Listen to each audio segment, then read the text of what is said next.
Peace, family. Y'all know who it is. It's Dr. Bakari K. Lumumba of LumumbaSpeaks.com. Back once again in conjunction with Bequaline Network, the Pan African social media extraordinaire, and the home of African Center News and Information. And we have a great show for you all where we're going to be interviewing Dr. Wilmer J. Leon III on the dangers of menstrual diplomacy. So make sure you hit the subscribe and like button, thumbs up, thumbs up, thumbs up, and hit the notification bell. So I'm going to give a brief introduction, and then we will bring, of course, Dr. Leon in. Wilmer J. Leon III is a political scientist whose primary areas of expertise are Black politics, American government, and public policy. For 11 years, he was a lecturer, teaching associate in the political science department at Howard University in Washington, D.C. Currently, Dr. Leon is a nationally broadcast radio talk show host on Sirius XM Satellite Radio Channel 126, nationally syndicated columnist and regular political commentator on national and international news programs. Dr. Leon earned a Bachelor's of Science degree in political science from Hampton Institute, a Master's in Public Administration from Howard University, and a PhD in political science from Howard University. He was a contributing author to Democratic Destiny in the District of Columbia. His latest book is Politics, Another Perspective, Commentary and Analysis on Race, War, Ethics, in the American Political Landscape. Dr. Leon is a regular contributor to truthout.org, theroot.com, politicsandcolor.com, blackstarnews.com, Black Agenda Report, Black Politics on the Web, and over 200 newspapers and other websites across the country. He can also be seen as a regular contributor and analyst on TV1's News Now with Roland Martin, Press TV, and RT TV. So without further ado, family, please help me welcome the man, the myth, the legend, your favorite political scientist, none other than Dr. Wilmer Leon III. How you doing there, Dr. Leon? Oh, man. You know what? I'm doing so well. Yesterday, somebody thought I was you. I appreciate that. Very good. I thank them for the compliment. What can I say? Pleasure to be with you, man. Yes, sir. Likewise. So we're going to jump right in. You wrote a rather searing article in the Seattle Medium titled "The Dangers of Menstrual Diplomacy." What led you to write the article, and why do you call it menstrual diplomacy? Well, what led me to write the piece was a frustration that developed within me in looking at and listening to a number of African Americans in very significant, prominent positions advocating positions that were contrary to the interest of Black people. And what I think we can find through any recent search of history is that now, particularly on the international front, African American faces are being used to promote American neoliberalism, colonialism, and imperialism. And we can look at General Langley, for example, sitting before the Senate saying that General Traoré in Burkina Faso needed to be arrested. And some even, I haven't found where he said he needed to be assassinated, but some have inferred from the arrest that he was talking about assassination. That's a Black man calling for the arrest of an African leader engaging in anti-colonial behavior, trying to free and improve the quality of life for his own people. Right. You've got the former Secretary of Defense. Oh shoot, his name just escapes me. Anyway, he that went to Kenya to give William Ruto the check to back Kenya being the blackface on American hegemony in Haiti. Yes. You've got Kamala Harris, who went to CARICOM, trying to convince CARICOM to be the United States blackface. You've got Hakeem Jeffries went to CARICOM with her. So we have a number of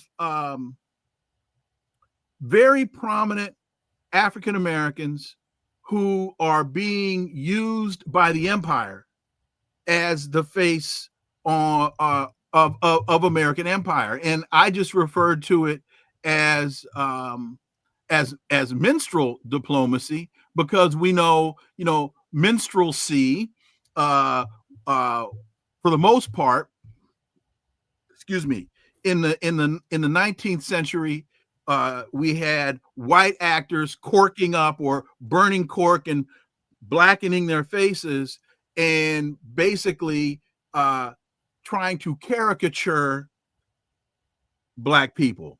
And so that's why I now call it minstrel diplomacy. So are you making the argument, I don't mean to cut you off, that now what we're seeing is Black politicians seeking to caricature white and U.S. imperialists? No, we have Black elected officials becoming the Black face on white imperialism. Got you. Okay.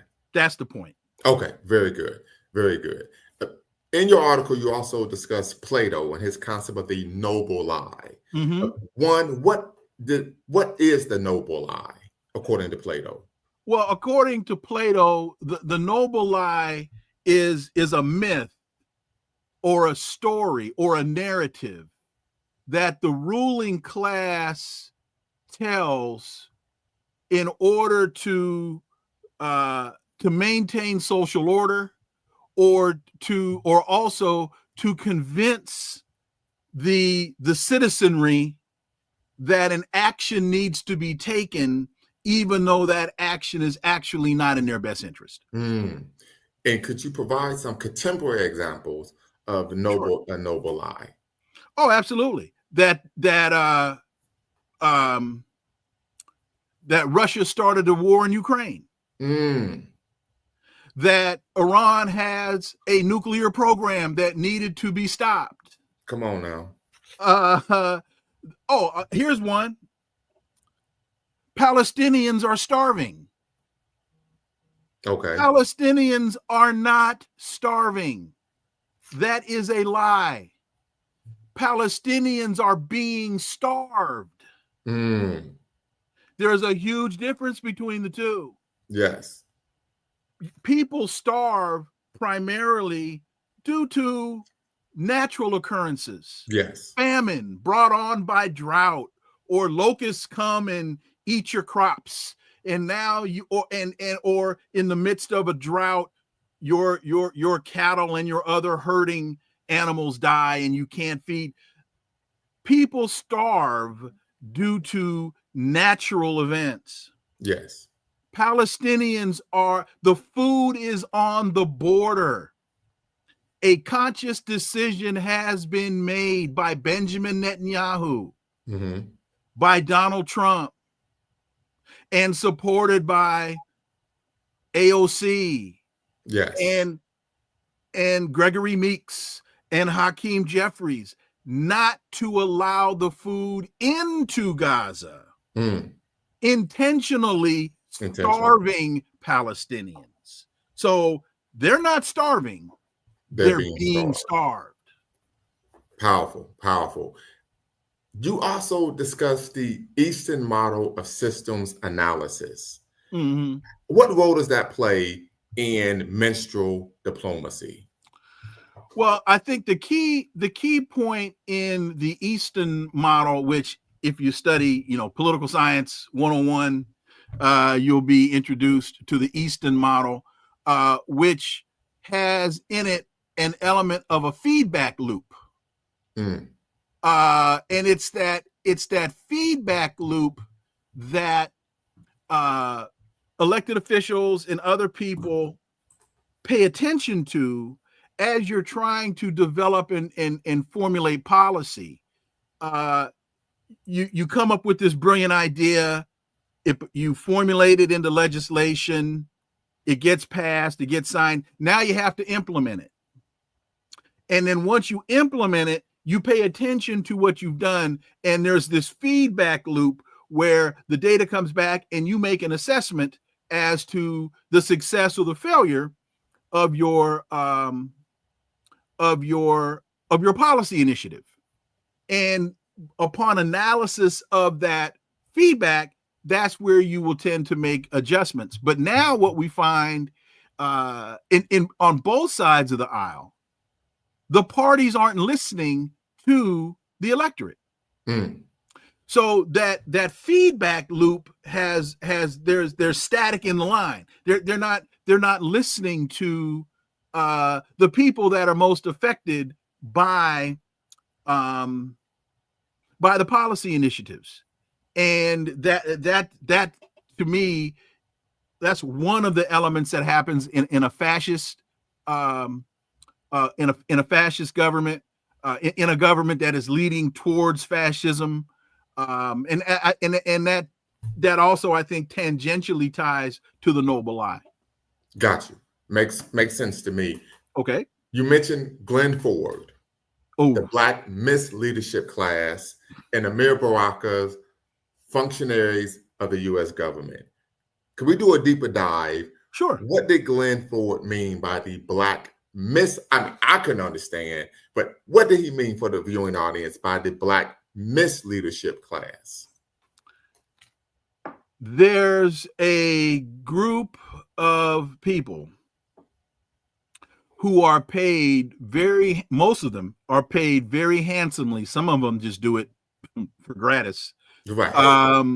But they're paid very handsomely to operate in the best interest of the empire.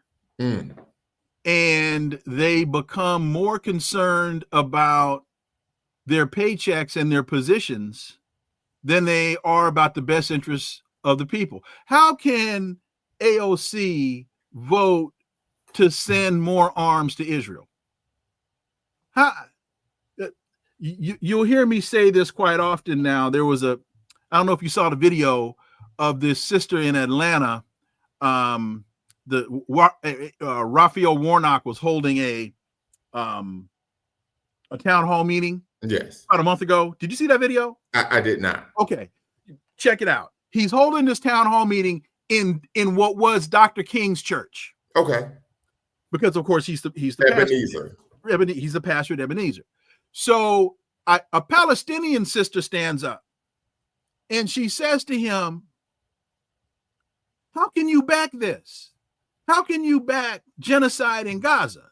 And then she starts citing data. And the sister behind her says, show some respect. And the Palestinian sister turns around and says, show some respect. Make this make sense. Make this make sense. And so that has become my new mantra. Make this make sense. So when you talk to Kamala Harris, when you talk to Hakeem, when you talk to Gregory Meeks, when you talk to AOC, ask them or demand that they make this make sense. Why is it in the best interest of the United States, and particularly Black people, to reinvade Haiti?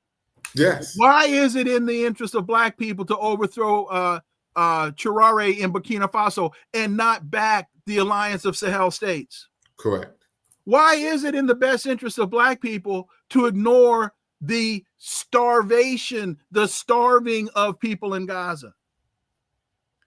What does make this so-called big, beautiful bill, make it make sense? Why is the cutting of my health care in my best interest? Right. But you can raise the defense budget 14%, and you can cut taxes on the wealthy, forcing states to cut school programs, to cut nutrition programs, to cut what we called in the day aid to family with dependent children. Mm-hmm. So you're cutting the social safety net. Make it make sense. Explain to me why. And then explain to me, and to me, this is the key. What are you going to do to make it better? Because that's what's missing. That's one of the key things, in my humble opinion, that's missing from this debate about the Epstein letters. Come on, really? That's all the Democrats have? That's all you got. You're not offering any substantive policy. Right. You're just telling me Donald Trump is an idiot. I know Donald Trump is an idiot. Right. Donald Trump tells me he's an idiot every time he opens his mouth. I understand that very clearly. What are you? So anyway, that's a tangent. So the Blackness leadership class. Yes. A cadre of people that are doing the job of empire, and their faces are being used, getting back to the minstrel diplomacy idea. They're convincing Black people that if you just stay quiet, if you stay calm and stay patient, yours will come by and by.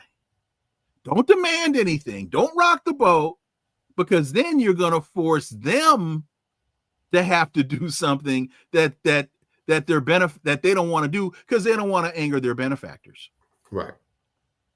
So that's a very long answer to a very short question. Yes, sir. Functionaries of U.S. government. Yes. I think of Colin Powell. Absolutely. Colin Powell. So, of course, I was a mid-tyke at the time, right? And he gives an interview and he says, well, one of the best ways for Black people to advance in American society is to what? Join the military. Kwame Ture, also known as Stokely Carmichael, we know from Trinidad and Tobago, Bronx, New York raised, Hampton University educated, Pan-Africanist, stated, he pushed back and said, no, Black people will never advance by being mercenaries for white imperialism and white power. Would you argue that Colin Powell's statement is an example of being a functionary for U.S. government? Yes. Well, first of all, I think Stokely went to Howard, not Hampton. Okay, I'm sorry, Howard. Yes, he went to Howard. Yes, he went to Howard, not Hampton. The answer to your question is yes, but at the same time, I think we have to really be careful how we examine African American participation in the military, because my father was in the Army. My uncles were in the Army. Yeah, I served as well. The black middle, the service in the military helped to create the Black middle class. So, and some will say, well, you can't hate the warrior and not hate, you can't hate the war and not hate the warrior. I understand all of that ideological stuff, but there are some practical realities in this as well. And, you join the military for the reasons you join the military. And if I could, most people, I'm just speaking from experience, join the military not out of some sense of patriotism, but out of economic need, right? I can recall that, just very quickly, a brief pivot interjection. So when I would go on leave, if you served a week while you were on leave at your local recruiting station, they didn't count the leave against you. Okay. Right. And so when we would go out to, basically proselytize and recruit, we would only go to communities that was socially, economically challenged. Why? Because well, why don't we go to the suburbs? Why don't we go? They don't need it. They don't need it. They have options. Right. And so oftentimes what takes place is those in government are requiring or asking the least of us to give make the ultimate sacrifice. So just something to consider there, but go right ahead. Well, and I remember when right before the United States went into Iraq, I was listening to a speech from Minister Farrakhan, and he said, speaking to the Black soldiers, he says, why are you in the military? He said, not because most of you believe in America. He said, because you need a job. Yeah, he said, you don't want to be he says, you're struggling financially. You don't want to be a criminal. You don't want to be a drag on your community. So you join the military. He said, you riding around in Volkswagens and these folks here are riding around in Mercedes Benz. He said it doesn't make it make sense. Mm-hmm. So anyway, so yes, Colin Powell did serve that role, and served it well. He did a great job in that role, and I really wish that there had become a point in his life, particularly later in his life, when he realized now is not the time to be the good soldier. Now is the time to be the good American and tell the country exactly what's going on and why. Unfortunately, he never got to that point. Right. So again, I don't question why someone joins the service. That's people join, as you just indicated. People join for different reasons, to fill different needs, but then it becomes a matter of what do you do while you're there, and what do you do when your commitment has been fulfilled? Are you gonna try to I had an uncle that was a Tuskegee Airman. Okay.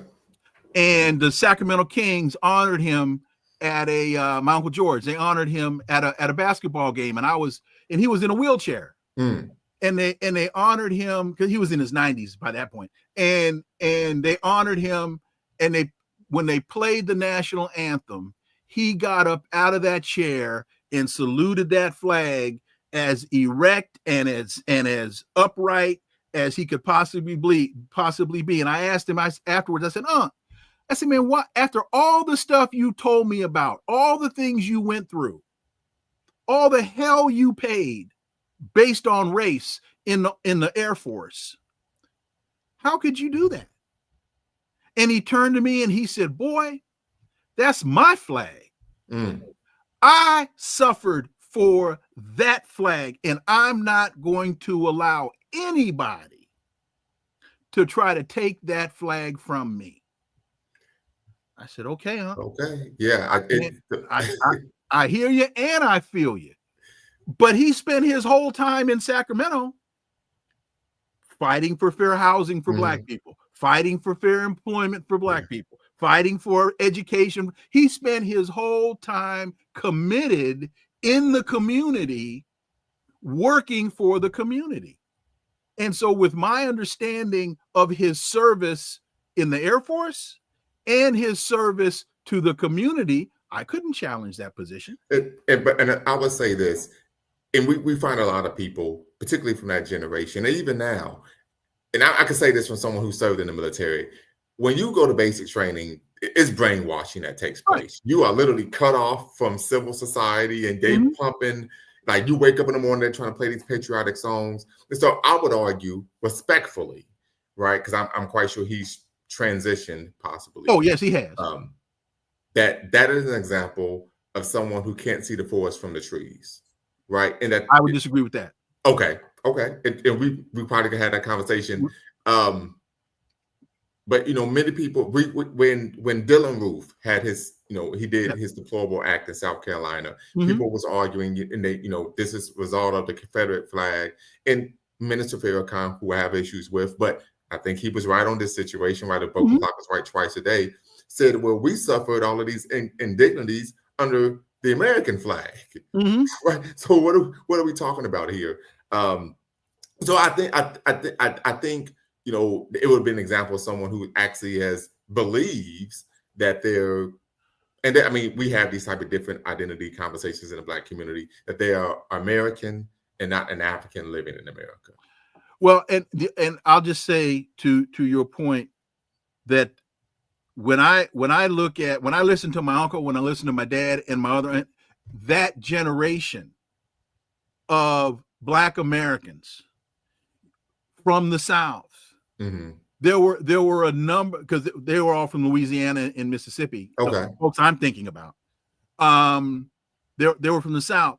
There was a whole different mindset and motivation behind what they did. Yes. And again, I look at their service to the country and why they went, the double V, victory Yes, double V abroad, campaign, absolutely. victory at home. Yes. They were fighting in what they perceived to be an honorable manner. Yes. They were fighting for the country, and they were fighting for Black people as well.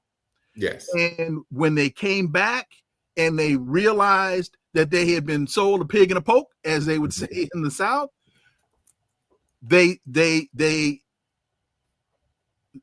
did everything in their power to back the community. Yes. So, yes. Yeah, and Spike Lee's, I'm glad you spoke to that. Spike Lee's movie Miracle at St. Anna touches on that a little bit. The double V campaign, so on and so forth. Also, during that time, we were being told from the dominant media that if we served, we couldn't gain full citizenship. We were actually being told that if you serve, we will accept you as citizens. Now, we know that when we came back, that wasn't the case. I can even speak to how I was treated when I was in uniform. Right. And then how I was treated when I wasn't in uniform. Right. Right. So, absolutely. So, let's just keep moving. Hopefully, I didn't, digress too much. Well, I know I did, but anyway, go ahead. Minstrel diplomacy. Yes. Haiti, Hakeem Jeffries, Kamala Harris. Mm-hmm. Well, again, when Kamala was vice president, and her father is from Jamaica. Yes. She goes to the CARICOM meeting to try to convince the CARICOM countries. Well, let me take a step back. The United States did not want to send American soldiers into Haiti. The optics of that, they thought would just be deplorable. So they were trying to find a Black country that would serve that purpose for the United States. And so they sent Kamala Harris and Hakeem Jeffries down to the CARICOM meeting to try to convince, because the CARICOM country said, we're not going to do it. Initially, they said, we're not going to do this. And then Kamala and Hakeem and some others went down there twisting arms, whether subtly or not so subtly, twisting arms, and they still didn't do it. That's how you wound up with William Ruto in Kenya, serving that role. And again, I'm drawing a blank on the brother who was the Secretary of Defense, Defense at the time. A frat brother of mine too, and I'm just drawing a blank on his name. Anyway, so again, that was the example that I was using in terms of minstrel diplomacy, Black faces on white American imperialism. Right.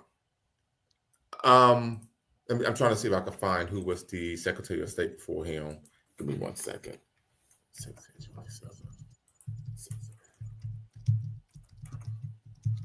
Was it Mark Esper? No. No. It was oh shoot, what is the brother's name? It's Secretary of Defense. Yeah. Can't find it. Because there's a famous picture of him. He's about Lloyd Austin. Lloyd Austin. There you go. Lloyd Austin. Yeah. General Lloyd Austin. Yes. Right. Wow. Oh. Well, but see that also, and I'm not saying this to impugn the character of all Black generals. Right. But you have to ask yourself, and you would know this better than I, having served, what does it take? You got to make sacrifices to progress through the ranks. Yes. In that manner. Yes. And again, I know that not all Black generals fall into that, but you've got to ask yourself, just really quickly. I was in a meeting with some retired, they were colonels, Black colonels, in a business meeting with three of these brothers. And this was at the time when there was a lot of talk about Colin Powell running for president. So after the meeting, we were sitting around kicking it, and I said, let me ask you guys something. What what do you guys think about this discussion about General Powell running for president? And they all looked at each other as though to say, do you want to say it? No, you say it. No, you say it.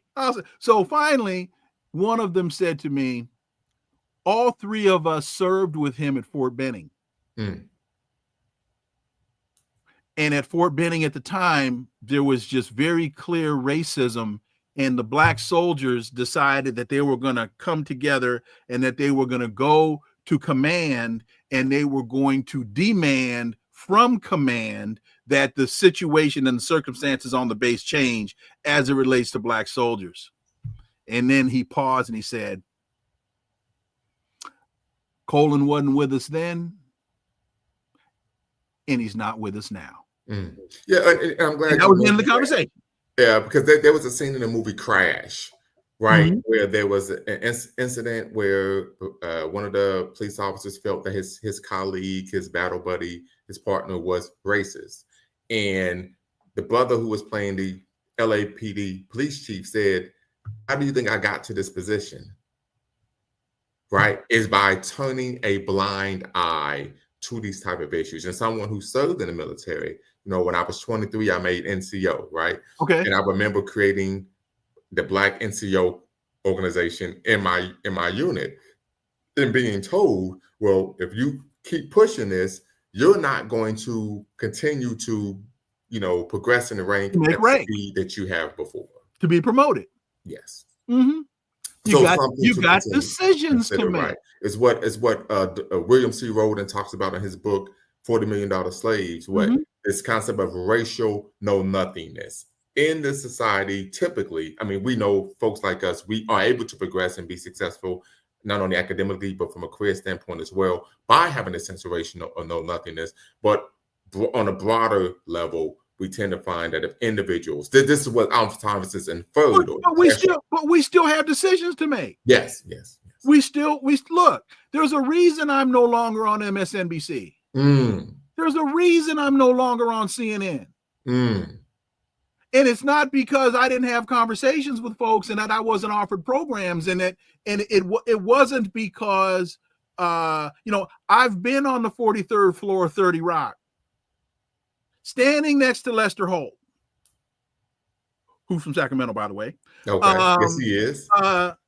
I've sat in those meetings. I was taken into up on the 43rd floor of 30 Rock, taken into the pool of producers and was introduced as, this is Dr. Wilmer Leon. He's going to be one of our next big analysts.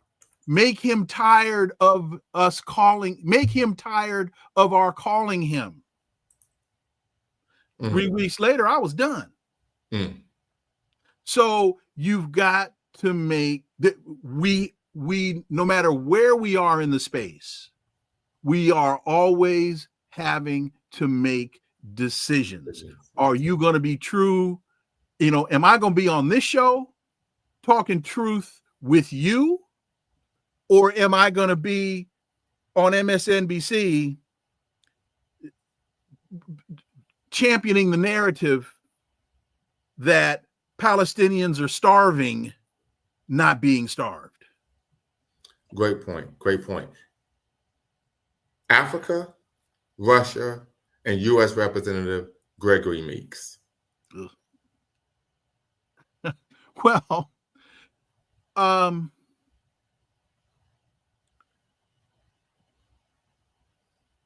the empire always needs an enemy. And right now, China and Russia are the two dominant enemies in the minds of the empire, because they are perceived as challenging. We're shifting from a unipolar or unilateral world to a multilateral world. That's just the natural development of the world. All empires die. Yes. The Greek Empire, the Roman Empire, The Ottoman Empire. Yes. Remember the sun British never Empire. sets on the British Empire. Well, it did. And now the U.S. empire is dying. It's on the wane. That is happening. And China and Russia are on the rise. Instead of the elite in this country realizing, you know what? We had a good run. Now it's time. We can't dominate. Now it's time to cooperate. They're still stuck on domination. And they're trying to convince the world that Russia, that Vladimir Putin is a madman. Vladimir Putin is evil. I don't know Vladimir Putin from Buddha House Cat. Right. And I don't know Xi Jinping. But I know I can see what they're doing. I listen to their representatives. I listen to Sergei Lavrov. I listen to Wang Yi, the foreign minister from China. I listen to what Xi Jinping is saying. I listen to what Putin, and one thing I find out about these guys, they're very, very consistent. They're consistent. If you listen to what they say, not the interpretations that you get on mainstream media, but if you listen to what these guys say, they're very consistent. And so now you have individuals that are paid handsomely by political action committees like AIPAC. Gregory Meeks, well paid by AIPAC. Hakeem Jeffries, well paid by Ralph Nate. There's a great piece in The Intercept. How does AIPAC shape Washington?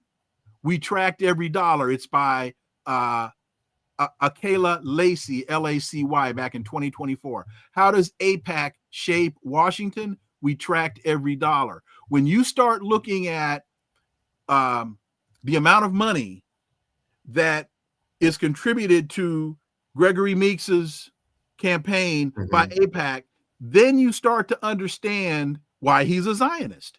You then start to understand why he's backing Israel. When you look at how much money, Kamala Harris is married to a Zionist. Her husband is a Zionist. Look at how much AIPAC put into her campaign. And folks, you have to understand the difference between Zionism and anti-Semitism. There is a huge difference between the two. Zionism is a political ideology, and Judaism is a religion.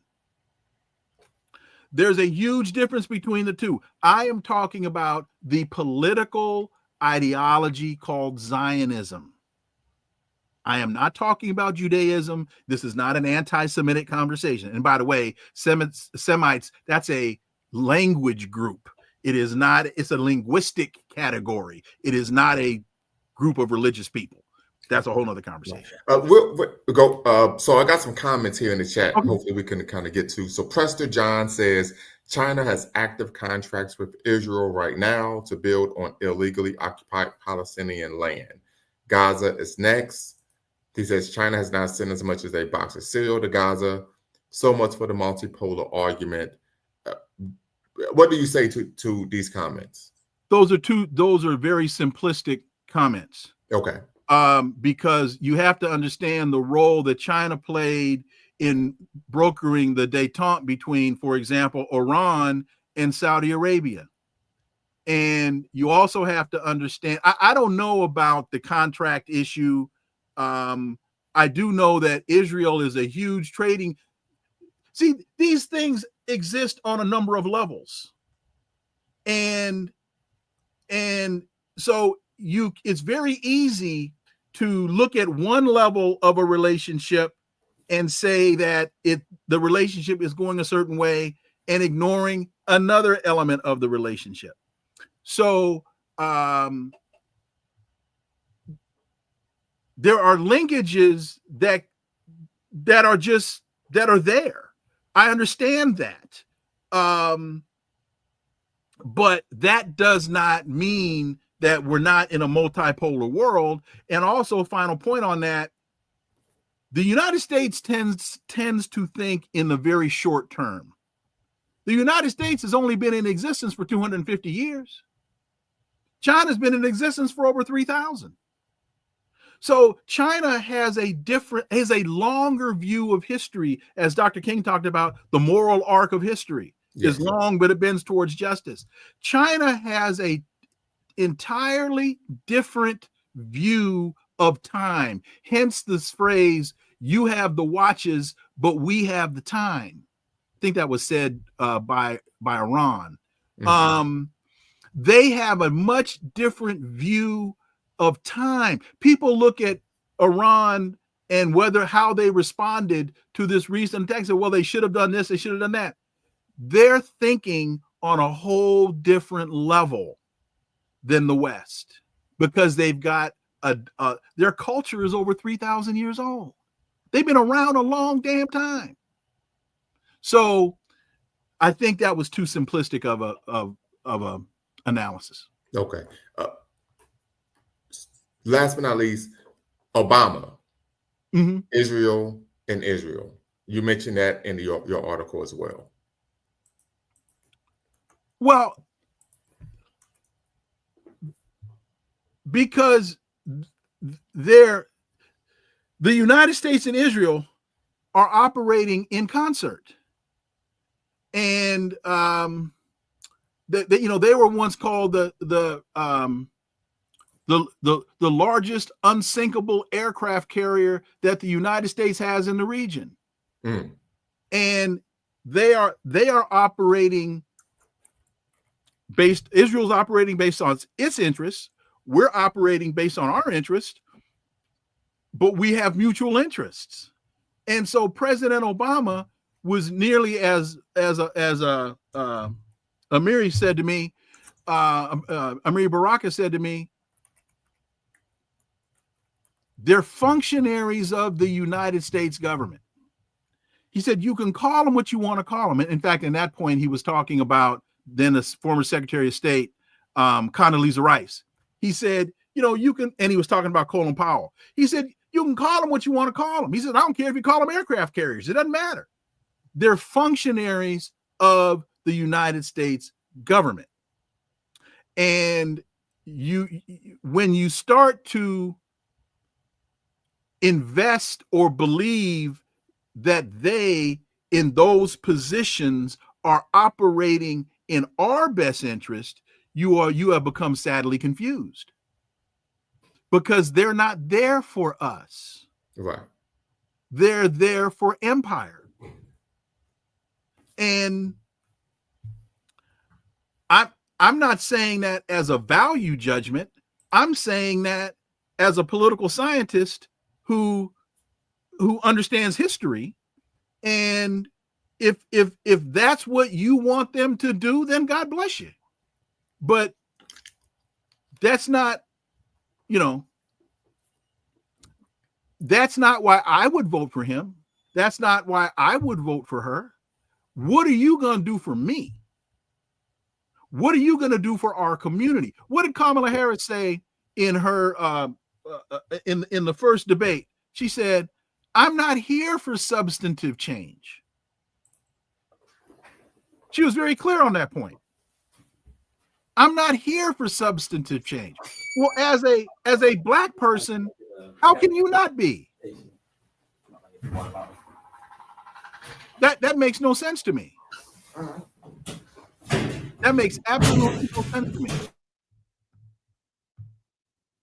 Go right ahead. So that's one of the things that I always find interesting when during the 2024 election, and I'm talking about Kamala Harris, and I'm challenging Kamala Harris, and I'm getting these questions. What do you don't like Black women?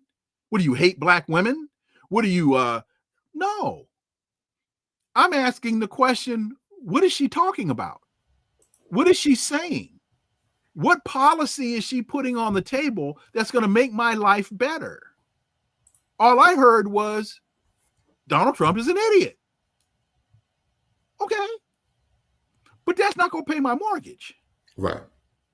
Genius is making complex ideas simple, not making simple ideas complex. Yeah. Yeah. I agree.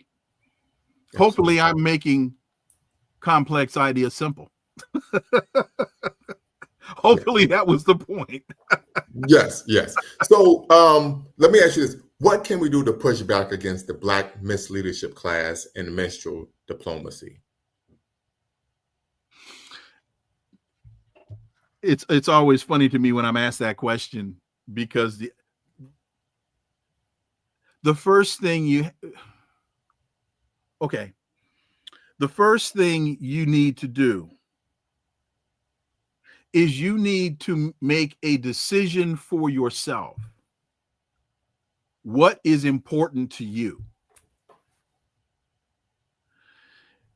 I have this saying on my show: the first thing you've got to do is take control of your living room. And then after you take control of your living room, then you can go out and take control of your front yard. And after you've taken control of your front yard, then you can start taking control of your neighborhood. And so for me, it all starts at home and it branches out from there. If there are crazy kids running through your neighborhood wreaking havoc, are you the parent of any of those kids? So before we call 911 or call the county's finest to come solve this problem with unruly kids tend to have unruly parents. This is very true. So the first thing we have to do as a community is, as individuals in a community, decide what's important to us. So I say, pick 3 things. And the 3 things, Dr. Bakari Lumumba, that are important to you might not be the same 3 things that are important to me.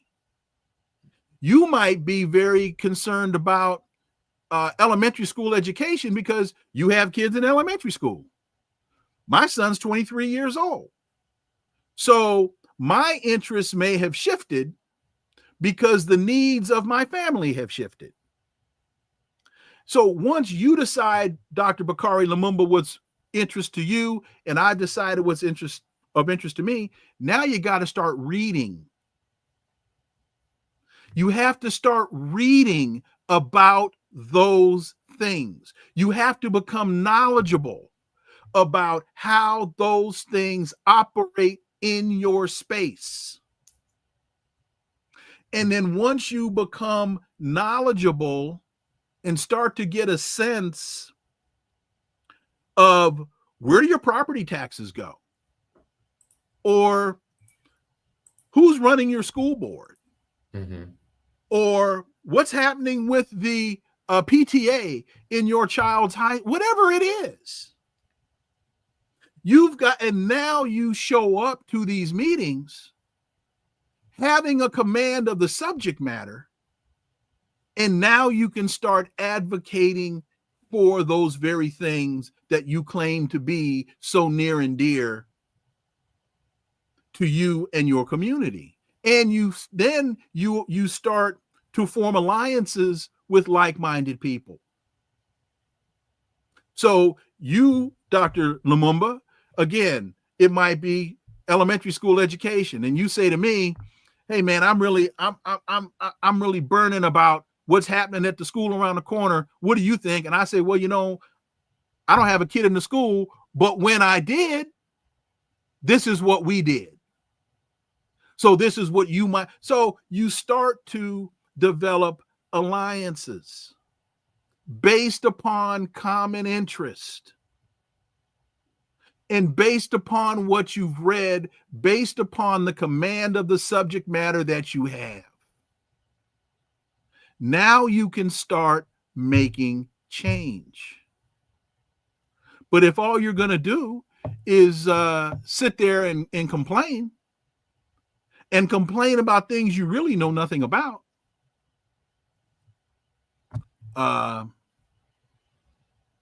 absolutely. So What we're going to do? I got a little more time, so if you want to. Okay. So what I'm going to do, I'm going to put the link in the chat, and so you can tap in, ask questions to Dr. Leon, and we got to go over the ground rules first because you know how I do. Now, I'm a stickler for rules. Number one, diversity of thought is welcome. So irrespective if you're on the left, the right, or right down the middle, we could come and have a conversation. We know that people do not learn if they operate in an echo chamber. Number two, no epithets or disrespect of any kind. This is a space of Black empowerment. We believe in the 3 N's of Black power: self-respect, self-defense, and self-determination. So you all know, if you start being disrespectful, then I'm going to pull you out like Sandman. This is what I do, and I will block you. Number three, we focus on facts, not feelings. That means you attack the argument someone makes, not the person. And then last but not least, I do not allow anyone on my platform to make claims or adverse to facts. You can provide an opinion, but you cannot make a claim that is patently false because it hurts my credibility as a scholar, academic, and of course, this is my platform. And I always give the example. You could be of the prevaricating belief that LeBron James is the greatest basketball player of all time.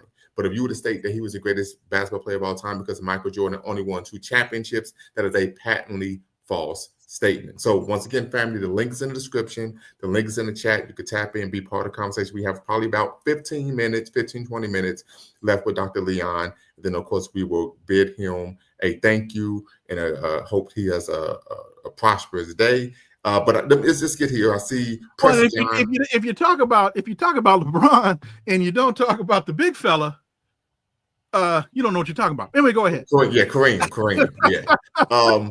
So Pressure John says, how do we push back against Sino-centric Black progressives who make excuses for China's neo-colonial exploits in Africa? I don't think that these are. China has a policy called win-win. And that's not a slogan, that's a policy. They go in and they do business deals with African countries. Mm-hmm.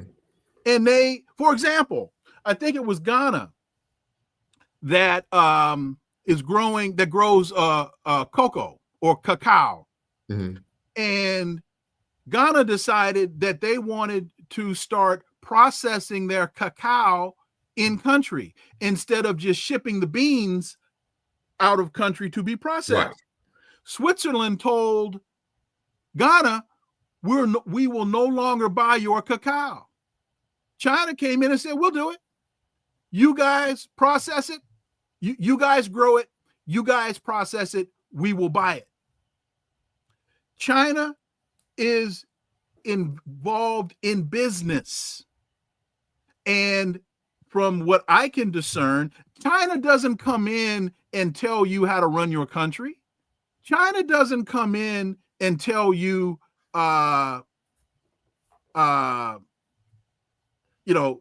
who's going to lead your government.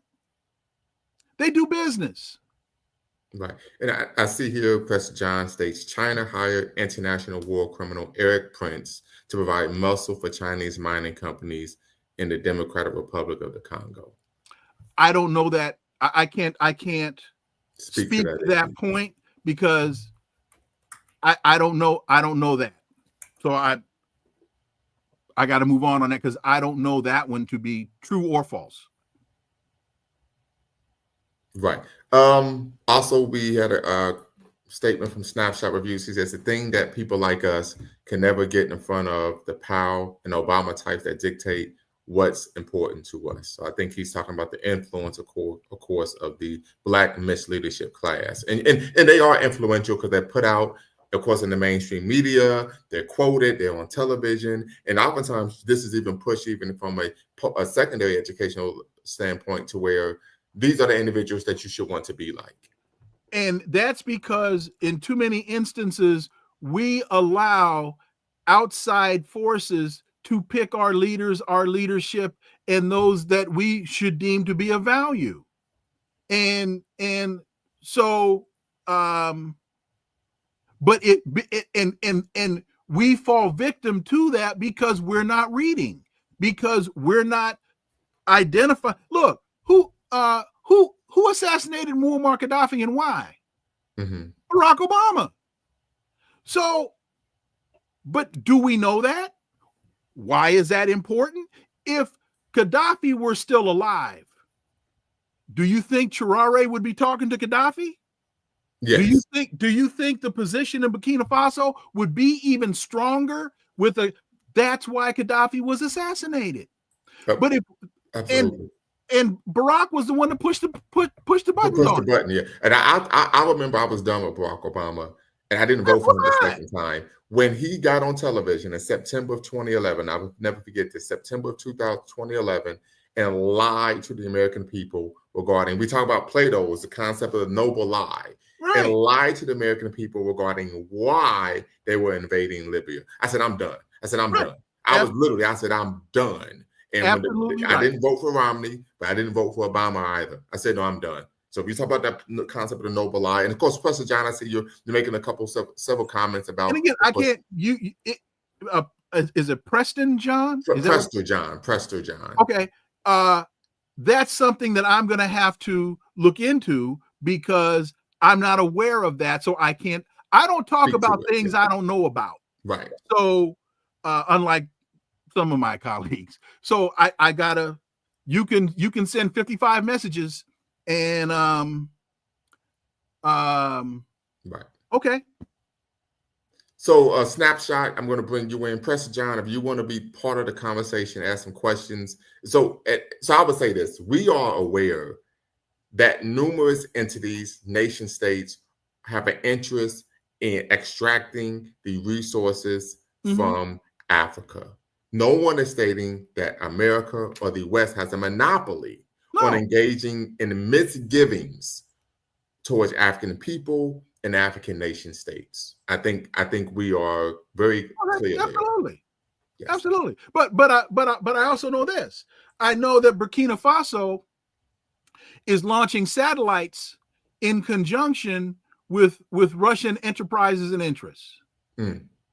I know that they are now building nuclear power plants in conjunction with China. So that, understood. And you talk about Eric Prince. He's actually been attracted in Haiti, right? The Haitian government sought to bring him in, but we also know that's a puppet government in Haiti right now as well. So extremely complex issue. Snapshot reviews, SSR from the UK. What say you? Good afternoon, Dr. Lumumba, and good afternoon, Dr. Leon. Good afternoon. I guess like the question that I have is like, in terms when it comes to like Black misleadership, it seems like the pipeline for it is just never ending. Like there's just so many like just coming up. And when you are operating, I guess, in a system where, these politicians can take donor money from various different interest groups, and the minute they take that money, they're bought and paid for. Like, but how can we get a significant number of people with the right approaches or the right ideals that we align with into those positions when that is kind of what they're up against? Well, I'm glad you used the term system, and it's also important to understand the power of the Citizens United case in allowing unlimited financial contributions to be made by corporations. That decision, I believe, has done incredible damage to our political system. But we have to start identifying and backing candidates that are truly operating in our interest. An example, Mamdani in New York, who's running for mayor as a socialist Democrat, and he won the Democratic primary, and now the Democrats are running from the guy, and because the Democratic elite are running from the guy. So now the question to me becomes, are who's going to step in and fill that void of support? Why would the Democrats run from a guy that won their primary? It's because he's operating outside of the system and outside of the traditional ideas that the Democrats want to promote. So when we find a candidate, you got to back the candidate. You got to back the candidate with financial resources. You've got to back the candidate with boots on the ground resources, turning out people to vote, all those types of things, while we develop another party, or at least another party.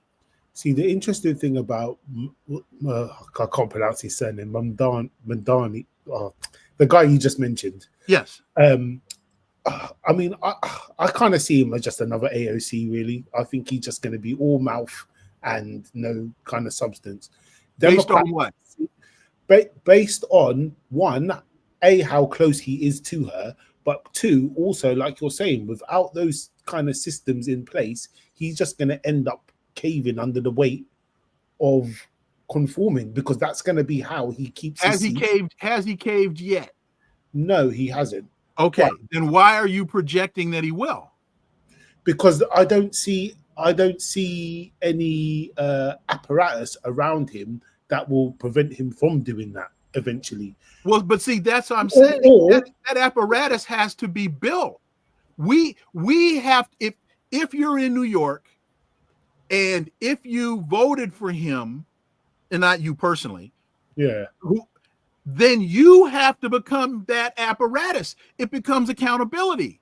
You've got to show up at his town hall meetings. You've got to show up in his office and say, hey, dude, no, this is not what I paid for. This is not what I voted for. And you can't just, one of the mistakes that a lot of people make is they think once they've cast their ballot that their job is done. That's when your job has just begun. Because he's up against an incredible systemic machine. And to your point, if you leave him to his own devices, he may very well succumb to the pressure. So it's up to those that vote for him to see to it that he doesn't. And if he does, get his behind out. That's an interesting point. I mean, you're predicting failure. You're already predicting failure. Yeah, you are right. I probably have done that. But when the examples are so frequent and they almost follow like a cookie cutter amongst them, right, it makes it feel like it's inevitable that it's going to end up that way. Because if you look at her, she cuts off anyone who says anything in opposition to what she says now. Those people who voted for her AOC can no longer. She was always a fraud. Yeah, but they can no longer get in front of her to challenge her or push her that way. But she was always a fraud. Yeah. I mean, so real quick. So when you say she was always a fraud, why do you say that? Because when you looked at her background, she was not really who she claimed to be. She was not just this bartender that sprung up out of nowhere. And when she got elected, and she always voted with the Democrat elite. She speaks to the people. She says so she has a populist rhetoric. She has thank you. But she's beholden to the oligarch. But she's beholden to the oligarch. Didn't she just vote to send more money, send more arms to Israel? Yep. Yes, she did. How? Make it make sense. I don't get it. I do. That's rhetorical.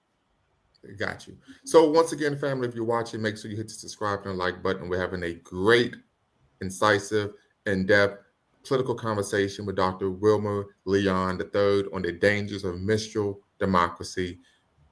And we're now in the conversation portion of the interview. We have about maybe 10 minutes left because we want to be respectful of his time.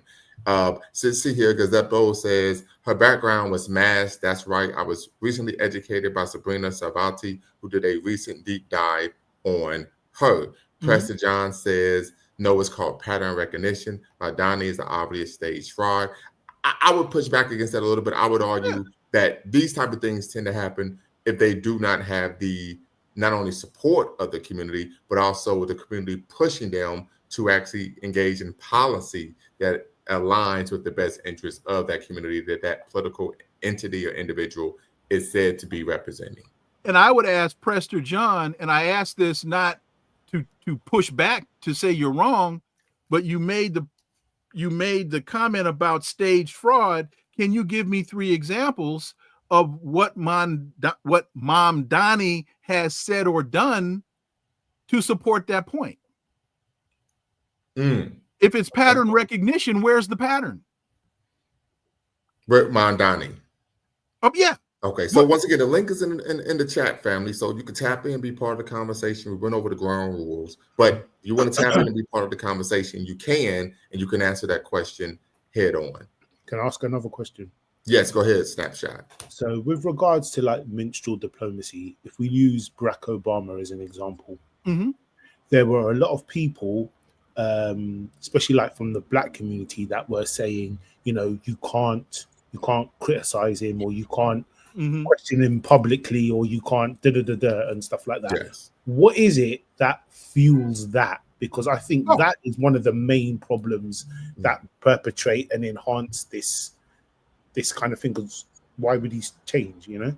Yes, I would agree with you. I got a lot of pushback myself when I would critique some of the policies and decisions of Barack Obama. And I'm going to let you answer, Dr. Leon, but I remember one sister said, why are you doing that? You know, he's a Black man. And I said, well, part of living in a democracy is holding your elected officials accountable for their actions and behavior.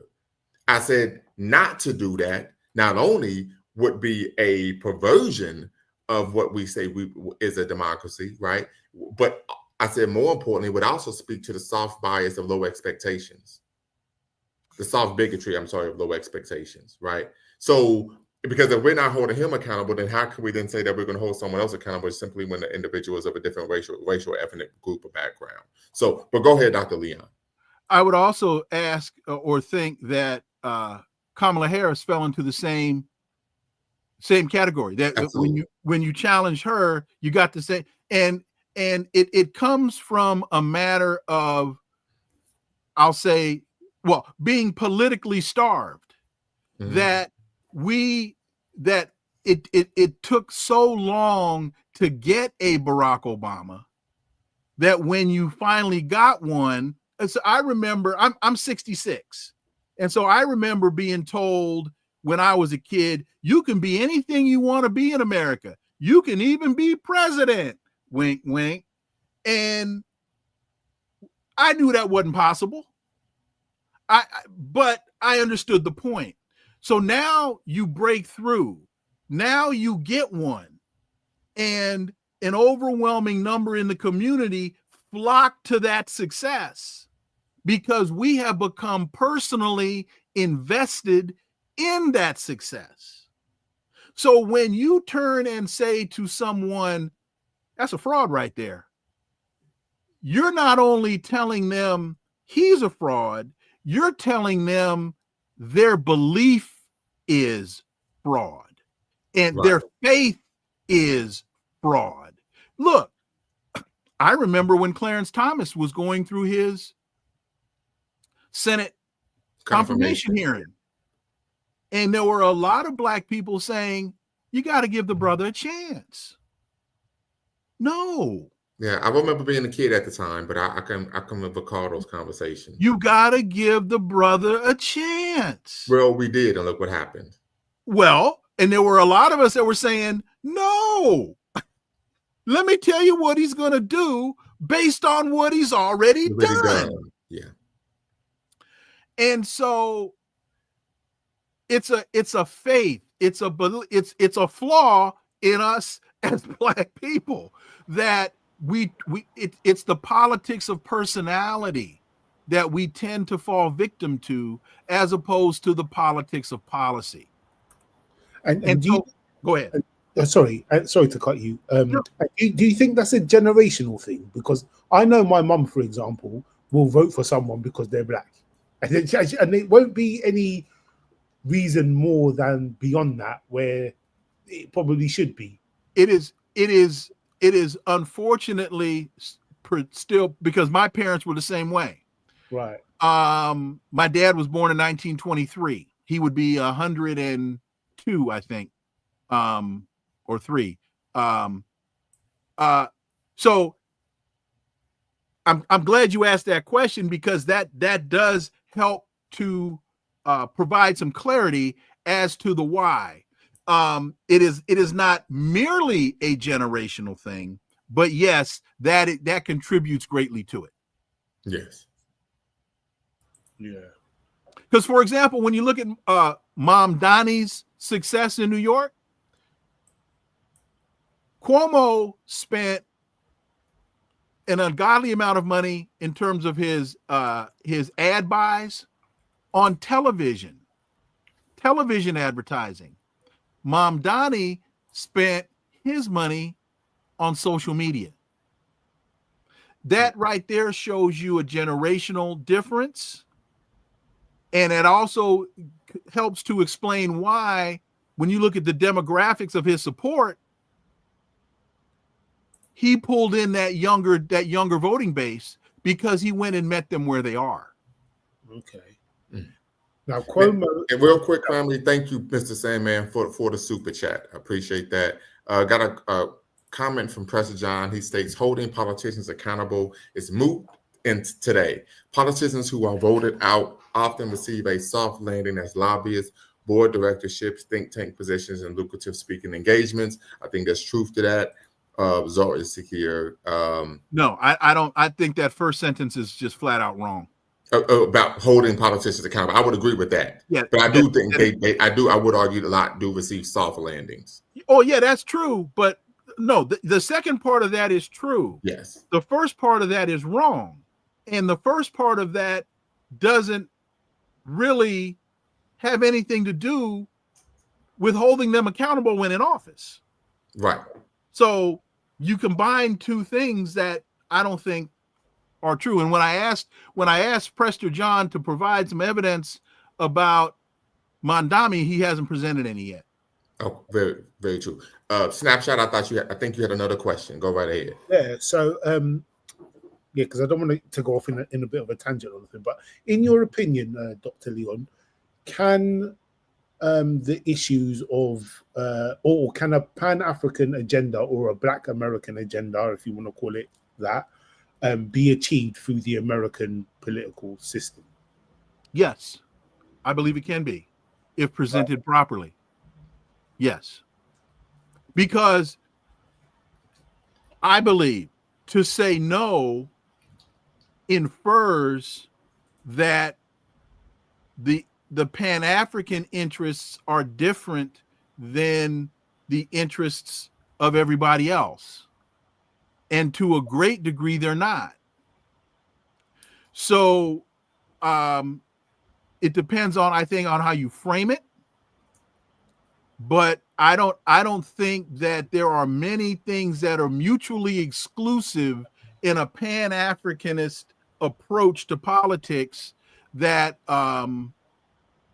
that will prevent you from being elected. I think it has to be presented properly. Well, both Barack Obama had... Real quick snapshot. I think an example of that, if we look at Chokwe Lumumba Sr. and Jr., right? They ran on a Pan-Africanist platform, and they were both elected to, of course, the mayoralship of Jackson, Mississippi. Chokwe was a 2-term mayor in Jackson, Mississippi. So, as a matter of fact, not so innocent plug, my master's thesis, which is on my website, I talk about that, the politics of Black self-determination in the Southeastern United States. You could go check that out at LumumbaSpeaks.com, right? But I discussed that. So we do see that there I'm sorry? Am I right? Yes. Okay. Yes. Well, if you say so, then I must be. Snapshot, go right ahead. But beyond being elected to those positions, were they able to enact any policies or get any things like that achieved? Any agendas achieved? I'm sorry. Can you start that sentence again? Sorry. With those examples that Dr. Lumumba just presented of those guys that got elected, beyond being elected, were they then able to fulfill any kind of agenda or any kind of policy that enhanced or pushed forward Pan-African agenda or a you know what I mean, or a Black American agenda? Were they able to actually do something? Actually, yes, they were. Okay. Yes. And let me say this, and this is not necessarily Pan-Africanist, but okay. If you come to the podium and run on a platform of improving education in your community for Black kids in your community, everybody wants better education for the children. If you come to the podium advocating better health care services for people in the Black community, everybody wants better health care. I can pick just about every issue that impacts our community and say, if, as Reverend Jackson said, the rising tide lifts all boats. So it depends on how you present the issue. My issue with the rising tide lifts all ships analogy is the fact that not everyone's in the same size boat. And if that tide rises too quick and your boat ain't big enough, you're going to capsize. So, yes, there are universal agendas that apply to everyone, but those aren't necessarily inherently Pan-African agendas. Or they aren't necessarily things that are going to, if we're saying that other groups and other communities have a head start on where we are, just putting something in that we're all going to benefit from is just going to allow the other groups to accelerate even faster, even though we will move faster as well. But no. What I was saying was what I was trying to say. Yeah. I was trying to speak to the commonality of interest, and that I was just providing examples of the things that are of interest to the Black community. If those interests are acted upon and improved, everybody will benefit. So it then becomes a matter of, how do you structure a position that articulates our need, but that convinces everybody else in the electorate that they benefit as well?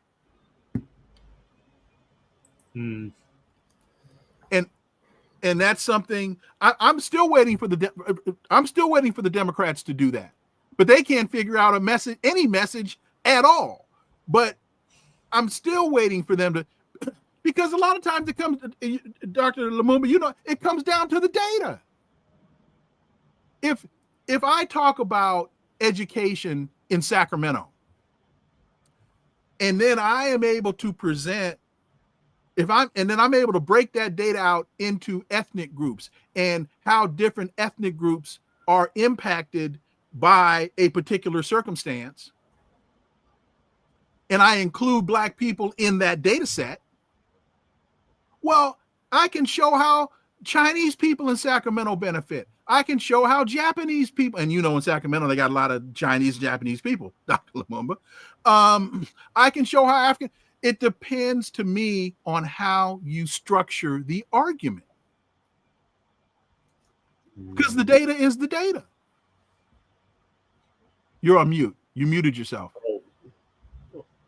We have time for 2 more questions, because Okay. Dr. French has to do a hard stop at 1:30 Eastern Standard Time. So we have time for 2 more questions. So Snapshot, if you have a question, then brothers and sisters, if you have a question that you want to put in the chat, please do so. Also, family, make sure that you're a blessing to the show. You could be a blessing to the show, of course, at Cash App, Lumumba Speaks, Venmo, at B Lumumba, and of course via the super chat. So Snapshot, go right ahead. Yeah, I didn't have another question, but I will think about what you said. I'm not 100%. Okay. I don't 100% agree, but you have given me food for thought. So that's good. Then mission accomplished. Yeah, you've given me food for thought. I just don't think that. Yeah, I just think that from what I've seen with other programs, like when you look at things like DEI and all that stuff, it's generally other people that end up taking advantage of it because getting more out of it than necessarily Black people, because they are able to take advantage of some of those opportunities a lot quicker than some. I'm not speaking for all, but for some people. So, well, and if I could speak to that very quickly, snapshot. There's a great book, and I'm quite sure Dr. Leon is aware of the book. It's titled "When Affirmative Action Was White." Ira Katz-Nelson. Yes, and I've read the book. And so they argue that oftentimes what takes place in these situations is it's the way the laws are written and the way the funds or resources are, of course, distributed, right? That plays a role in why Black people get the short end of the stick. And that's what he talks about in that book. Right here. Yes, When Affirmative Action Was White.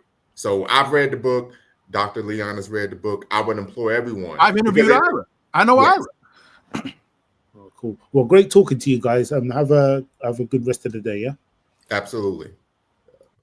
And you know what I like about that? Could you speak to this comment by Mr. Sandman? He says people are intimidated to talk to doctors about intellectual topics. What if that is true? Why do you think that's the case? Well, it depends on. Well, you know what? That's on the medical side, and that's also on the academic on the academic side. That's because of the false sense of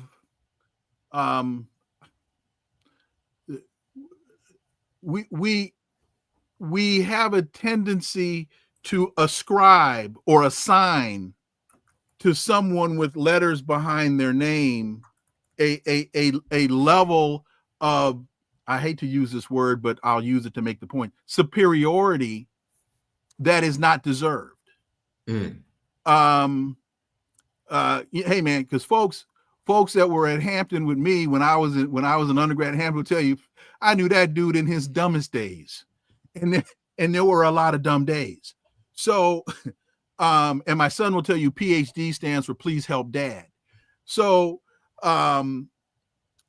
we put people on pedestals.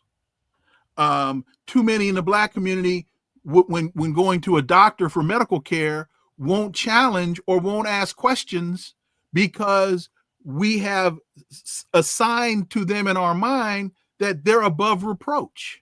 Mm-hmm. You know, who am I to question you? Well, who are you to question me? You're you. And in fact, that goes right to what I was going to say about what I saw. One of the benefits from Snapshot's conversation was we had a conversation. And he said, well, you know what? You've given me something to think about. Yeah. I'm not here to convince anybody of anything. I've done some reading. You mentioned the book. What was I able to do? Go to my bookcase and pull the book out. And if I was at home in my home library, I would have been able to pull the book myself. Yes. Which is why I always say read. Because the fact that you and I have read the same book, we now have a basis of conversation upon which we can have a conversation. You may have taken from Ira's book things totally different than what I've taken from Ira's book. Right. But at least we would have an informed position at the very least. Absolutely. It's called appeals to authority when people cite authorities to validate arguments. Okay. Okay. So, family, I appreciate everyone. Do you need me longer? No. I think we're good. I know you said you had needed to do a hard because again, if you need it, I can provide it. If not, right. I just want to be respectful of your time. Oh no, I'm cool. I'm good. I've got another 15 if you want to go. Okay, right. So, Prester John, you're more than welcome to tap in, be part of the conversation. As you know, everyone knows here at Lumumba Speaks, you do not have to cam up. You do not have to cam up to be part of the conversation, and you can use a pseudonym. We say this because we know that oftentimes individuals have jobs that may be public facing, and you may have positions that are non-traditional, that are contrary to public opinion, that if you promote those opinions, right, there may be some, of course, repression that takes place. So we are thoroughly aware of that. So if you like, you could tap in, be part of the conversation, use a pseudonym. You don't have to cam up. Real quick, talking. This is about Joe Biden. I said 2.5 years ago Joe Biden, and I said this a lot. I said Joe Biden will not be the Democrats' nominee in 2024. Mm. I said this in 2022. And what made you see that? I saw the decline in his mental capabilities. Okay. I paid very, very close attention to the numbers. And his numbers were never good. And I listened to him. I said, there's no way in the world that this guy will be able to run for another, won't work. And people told me then I was crazy. I said, okay. So I say that to say sometimes, and you, Bakari, you know this as well as I do. It's not that I have a PhD in political science. It's that I pay attention to political science, and the degree is secondary to, because man, look, I know there are a lot of folks that read a hell of a lot more than I do, that can provide just as good, if not better, analysis than me, that haven't even graduated from college. Yes. So, but I knew what I was seeing. I knew what I was reading. I was confident in my analysis. And so I didn't let all that pushback deter me or dissuade me from what I was perceiving to be real. And I was found to be correct. Absolutely. So once again, family, if you want to tap in, if you have a question, Dr. Leon says he could go for another 15 minutes. I'll give you another 15. Very appreciative of him sharing his time with us. Preston John says the Biden family receives tens of millions from Chinese companies via the Penn Biden Center, and Hunter Biden is Chinagate 2.0. So I think you're kind of beating the dead horse here, Preston John, right? No one is speaking as if China is looking to not engage in some of the same imperialistic machinations of how much debt has the Chinese Development Bank forgiven for African countries? Prester John, look that up. Look that up. How much debt has the Chinese Development Bank forgiven? There seems to be like an automatic pushback to any African nation that seems to be doing business with people outside of the continent, and I don't quite fully understand it when if they're dealing with a partner that wants to do business. In the case of where there are Western nations that have tried to tell them, okay, we're going to give you this aid money, but in exchange for that, you have to push this policy and that policy and stuff that's of no value. People in those lands don't even know those agendas or have anything to do with it, but they just want to find a way to prosper and you know rise up their economy and stuff. But it's almost like people expect that a lot of these nations can't do equitable business with other groups, and that's not true. Right. And I think that speaks to what, and of course, family, if you want to read the article written by Dr. Leon, it's in the description. I'll put the link to his article, The Dangers of Minstrel Diplomacy, in the description. But he talks about U.S. Rep. Gregory Meeks and how he was one of the individuals promoting, and you could please correct me if I'm wrong, sanctions against Russia, for seeking to do business with African nations. And please correct me if I'm wrong, because this may be an indirect quote, but his statement was that the African resources are for our consumption. Correct. And by our, they mean the United States. Correct. And where is Patrice Lumumba University? It's in Moscow. Who helped with the liberation of Angola? Russia. Thank you. So, folks, you get locked into this Western Cold War mindset. There you go. Yeah. That's just something to consider. Yeah, because I was having a conversation with one of my mentors, and we're going to bring him on the show soon. Kwaku Crow, he's a historian, extremely well read. Of course, he works for the history makers, and he was kind of pushing back against Russia. I said, well, Russia has a long history of supporting revolution and decolonial movements on the African continent. And he kind of got quiet, right? And so I said, look, I understand we could take issues with, Russia's, the machinations of course, the Kremlin, right? But I said, I am also aware of the fact that when there was help that needed to be sought, and we're talking about in terms of material help, not just in terms of rhetoric, but in food, clothing, weapons, resources. Soldiers. Yes, soldiers, they actually were there to help. And this is not someone who's, trying to put on for Russia or the Russian Federation. Right. I was on a PBS show and also on at one point the Black News Channel when that was on. And this was early in the Ukraine-Russia conflict. And I was giving a chronology of events of how we got from James Baker in 1991 telling Mikhail Gorbachev, if you agree for the reunification of East and West Germany, NATO will not move any further eastward towards the Soviet Union. How we got from that statement to Russia in Ukraine. And I was giving the historic dates and events. And my alma mater pulled my contract to be the chair of the political science department. Simply for citing the historic facts. But here's the issue. You were pushing, it was more than that, Dr. Leon. You were pushing back against the noble dominant lie, the dominant narrative. I remember having a conversation. I'm going to bring you in, Mr. Sandman, then we'll get you your comment, Max.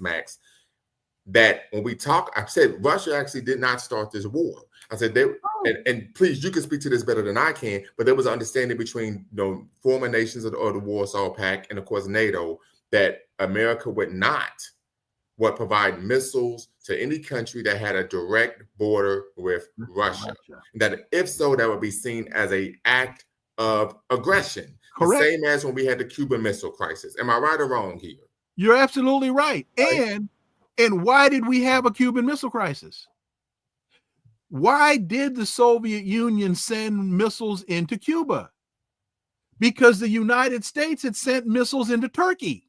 A lot of people don't know this because that was part of the agreement of the Cuban Missile Crisis was do not explain to the public that the United States had to withdraw missiles, had to back down. That was the image of the United States being the dominant force was so important to the West that when the guy that slammed his shoe on the head of the Soviet Union at the time, I forget his name. When Kennedy and Nikita Khrushchev, when Kennedy and Khrushchev came to settle the Cuban Missile Crisis, Khrushchev said, well, you got to get these missiles out of Turkey that are pointed to my country. And Kennedy said, okay, just don't tell anybody I've agreed to do that. Folks, history's anyway, Guys, Zeppo, I need you to tap in so you can make me aware of what Article 6 of the UN Charter is. So I need you to tap in very quickly. Max, great bill. When it comes to statistics and data, this is for you, Dr. Leon. Where do you start to get the most accurate facts? Oh, my goodness. Well, I think it depends. It depends on the issue. I don't know that I can. Let me try to answer your question another way, because I think Bakari, you would agree. It depends on the issue. But when you read something, you need to read at least 2 stories on a subject, better 3, from different sources, and ask yourself. So, for example, the Washington Post, the Guardian in Britain, and the Financial Times. Those are 3. You start with the Post because they will give you the headline. You always got to question their analysis, but they'll give you the headline. Then go to the Guardian and try to find the same story in the Guardian and see if the Guardian is following the line of the Post. Go to the Financial Times. Is the Financial Times giving you, and then ask yourself, does this make sense? That's something that that's a question a lot of people don't ask. They just say, oh, well, it was in the New York Times, therefore it must be. Mm-hmm. Or it was in the Wall Street Journal, therefore it must be. No. They have agendas. Yes. And they all have agendas. So if it comes to reading a story about Iran, I might go to Press TV. But because it's a story about Iran and Press TV is an Iranian news source, I got to verify it from other sources. So I can't tell you exactly where to go. I think you'd be better served listening to the process that I'm explaining, because again, you go to different sources depending on the issue that you're trying to answer. Or you can just call Bakari Lumumba and he'll answer your question. Appreciate that. I appreciate that. Mr. Sandman from the 215, the Illidale team that is picked during Big Ten Media Day to win the Big Ten, but we know that won't happen. It's going to be the reigning defending national champion, Ohio State Buckeyes, once again being victorious. Mr. Sandman from the Keystone State, a commonwealth, not an actual state. How can we help you? Yes, good to speak to you, Dr. Lumumba and Dr. Leon. I'm sorry, Leon. And Dr. Leon. Nice to meet you. And I was going to be brief, ask a brief question because I'm at work as well too. And on Penn State being picked to win the Big Ten this year, that's good news for Pennsylvania. I'll have to keep my eyes open for the Penn State Nittany Lions, see if they can pull this one off. I mean, they're more traditional when it comes to college football because they don't put the actual names of the players on the back of their jersey. Yeah, that's because the players aren't any good. That's why they represent this, the football at its purest form instead of just trying to get your deal. But Hampton's going to win the national championship. Hampton. Go Pirates! Oh, hey, I'm always a proponent of HBCUs getting all of the best black athletes in the country. But until that happens, yeah. Bro, go ahead, Mr. Sandman. What's your question? Yeah, so years ago, and this is in conjunction or in association with the trade war that we're having with China. I recall years ago, and I wasn't really into the stock market, but this one young man that I used to work with, he was really big into day trading. And I recall when we were working, he always kept his laptop open to keep track of the trends. And then one day, out of the blue, he just screamed and slammed his laptop. I was like, "What's going on?" He was like, "China." He said they devalue their dollar, or the ruby, or whatever they call a dollar is, and that the yuan, a lot of yuan, and a lot or the of renminbi. The renminbi, yeah. So a lot of American investors lost a lot of money from that drop in devaluation of the dollar because there's so many American companies in China making money. But if the money that they're making is devalued against the American dollar, then I guess maybe that devalues the value of the stock of that company in the United States. I'm not sure how that works out, but I think there's been a trade war, and China is on the way to trying to take over the U.S. dollar as the world's currency. So do you think that's the impetus behind all of this strife that we're seeing in between the West, the United States, and Europe, and in between Russia and China? It seems like they're allying. And also, I believe, what's his name? President Reagan was the one who caused the USSR to collapse back in the 80s with his trade deals or his negotiation worldwide economic plans or policies. So it's almost like they're Putin and Russia and China, they're working together to like reestablish themselves as a world power economically and militarily. So what do you think is behind all of that? Well, Ronald Reagan did bring an end to the Soviet Union by causing an escalation in defense spending. And right. We can see a lot of the problems that we're having in our economy today still as a result of those policies by Reagan. You mentioned China and Russia teaming together. Yes, they understand that they're both being challenged by the same force, which is the West. And we were just Dr. Lumumba and I were just talking about who started the war in Ukraine. The United States. Even Lil Marco Rubio had to admit it's the war in Ukraine is a proxy war. The United States is trying to start a war with China over Taiwan. Right. The United States trying to start a conflict with Iran. So the question I think you need to ask yourself is, and the United States tried to overthrow the democratically elected president of Venezuela, Nicolas Maduro, and replace him with what was that guy's name? Anyway, so I think you have to ask yourself, what? Look, we've all hung out on the corner, and you know the statement, "Don't start nothing, won't be nothing." Right.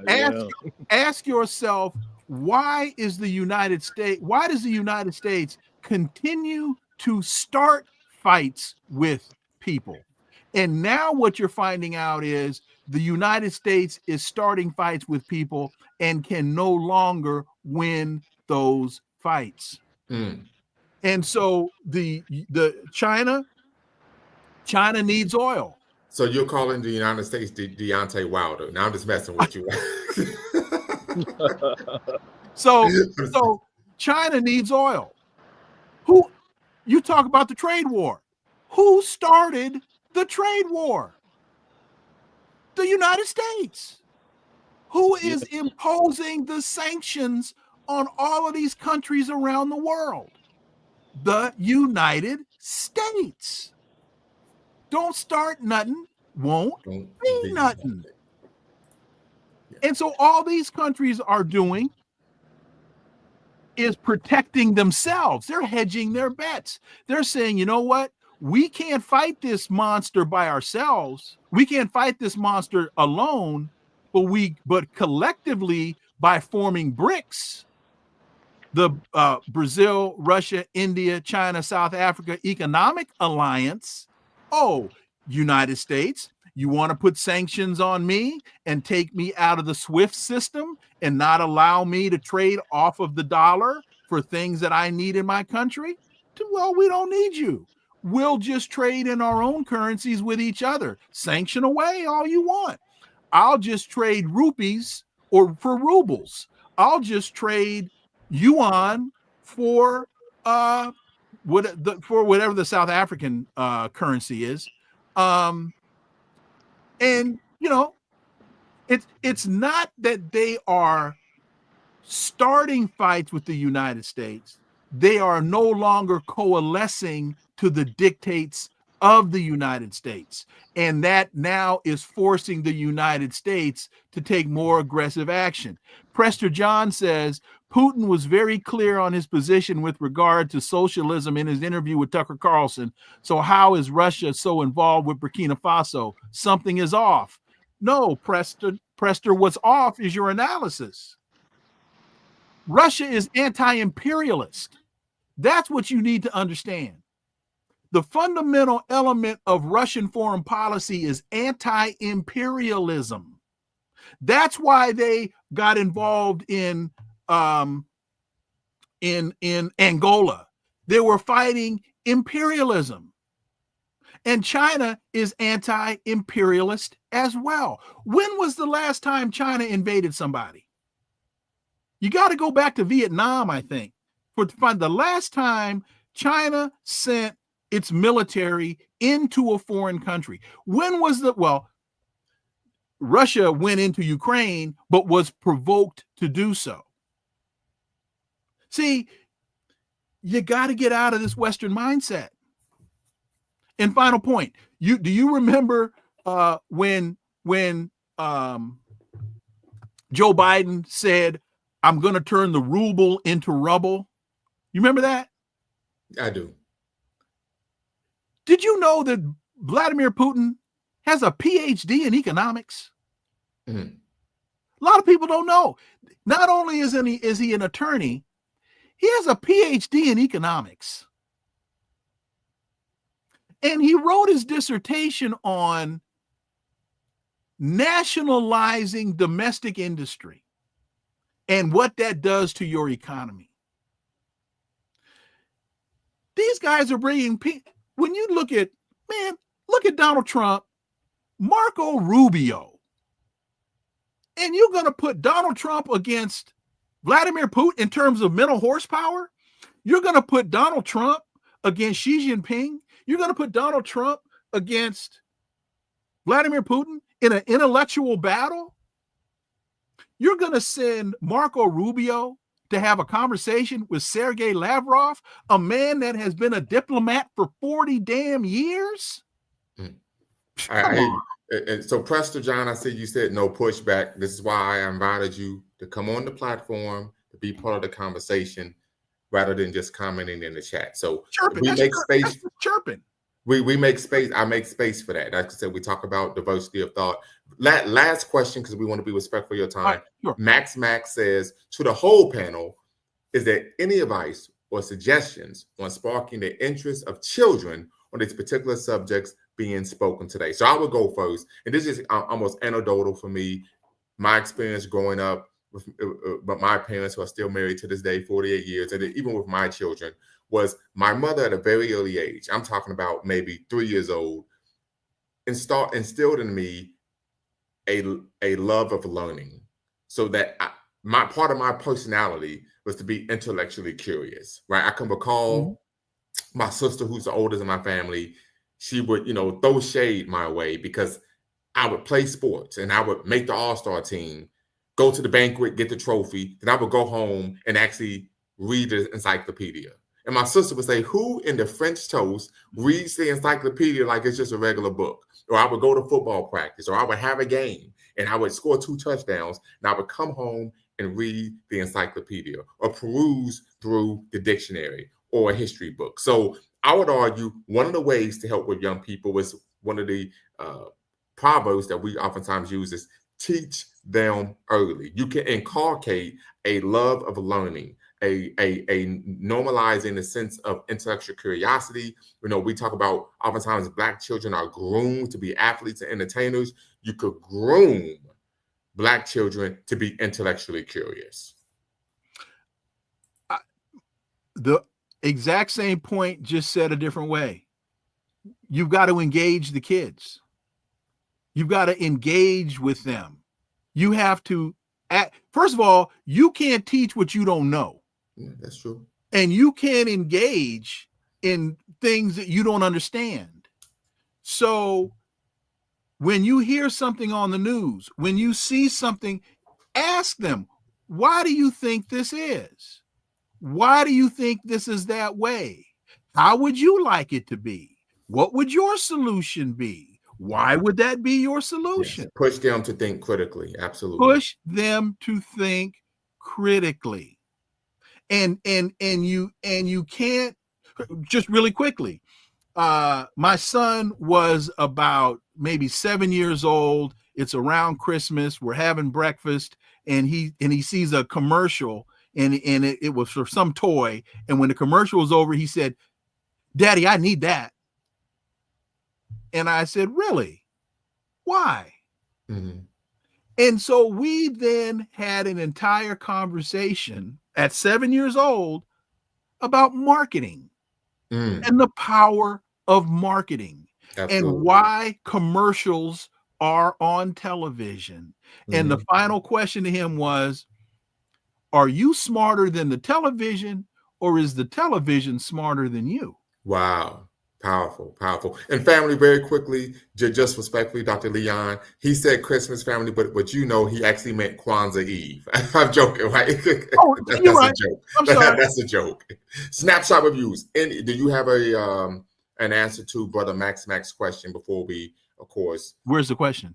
Yes. Oh, you were asking somebody else. Oh, sorry, I had to take a phone call, so I had to not been listening. Sorry. All right, I'm gonna dip out of the studio. It was good. It was good talking to both of you today. Thank you. Wonderful. Oh, thank you. Thank you. Thank you. Well, Dr. Leon, I appreciate you answering my email. I appreciate you responding, and I definitely appreciate you taking the time out of your day to come and be on my platform. Well, there's a charge, there's a cost for this. You got to reciprocate and come on my show as well. I would love to. We'll make it happen. I would love to. Until next time, family, y'all know what to do. Always, always, always bet on black. Peace. Before you go, make sure you hit the subscribe and like button. Thank you for supporting the channel. And remember, here at Lumumba Speaks, we always bet on black. Peace.